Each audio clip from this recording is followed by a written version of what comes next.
আসসালামু আলাইকুম এভরিওয়ান। আপনি কিভাবে আপনার জিমেইলের পাসওয়ার্ড খুব সহজে পরিবর্তন করতে পারেন আজকের এই ভিডিওতে মূলত সেই প্রসেসটা একদমই ক্লিয়ারলি আপনাদেরকে দেখাবো। ওকে, আপনার জিমেইলের পাসওয়ার্ড পরিবর্তন করার জন্য জিমেইলের অ্যাপে চলে যাবেন। জিমেইলের অ্যাপে আসার পর এখানে দেখতে পারবেন প্রোফাইলের আইকনটা রয়েছে, জাস্ট এটার উপর একটা ক্লিক করবেন। ক্লিক করার পর এখান থেকে দেখতে পারবেন গুগল অ্যাকাউন্ট নামে একটা অপশন রয়েছে, এই গুগল অ্যাকাউন্টে একটা ক্লিক করবেন। ক্লিক করার পর নিচে দেখতে পাচ্ছেন হোম, তারপর হচ্ছে পার্সোনাল ইনফো, তারপর হচ্ছে সিকিউরিটি। আমরা এই সিকিউরিটিতে যাব। সিকিউরিটিতে আসার পর একটু স্ক্রল করে নিচের দিকে আসতে হবে। নিচের দিকে আসার পর এখান থেকে দেখাচ্ছে পাসওয়ার্ড, পাসওয়ার্ডের উপর একটা ক্লিক করতে হবে। ক্লিক করার পর ঠিক এরকম একটা ইন্টারফেস চলে আসছে। এখান থেকে বলছে যে আপনার পাসওয়ার্ডটা দিয়ে দেওয়ার জন্য। ওকে, আমি পাসওয়ার্ডটা দিয়ে দিচ্ছি। ওকে, আমি পাসওয়ার্ডটা দিয়ে দিলাম। এটা হচ্ছে আমার কারেন্ট পাসওয়ার্ড, মানে যে পাসওয়ার্ডটা দিয়ে এখন আমি লগ ইন করি, এটা দিয়ে দিতে হবে। ওকে, দিয়ে দিলাম। তারপর নেক্সট বাটনে ক্লিক করে দিচ্ছি। এখন এখান থেকে বলছে একটা নতুন পাসওয়ার্ড সেট করতে। ওকে, আমরা একটা নতুন পাসওয়ার্ড সেট করে দিই।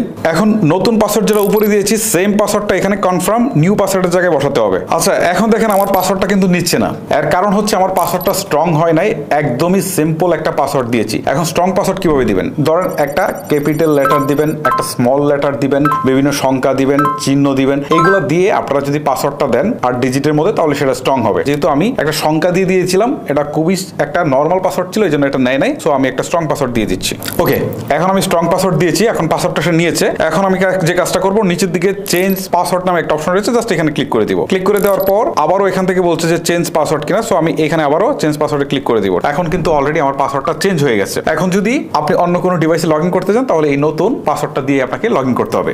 সো গাইস, এই ছিল মূলত আমার আজকের ভিডিও। যদি আপনার কাছে ভিডিওটি ভালো লেগে থাকে তাহলে অবশ্যই একটি লাইক করবেন। আজকের মতো আমি হিমেল এখানে বিদায় নিচ্ছি। আল্লাহ হাফেজ।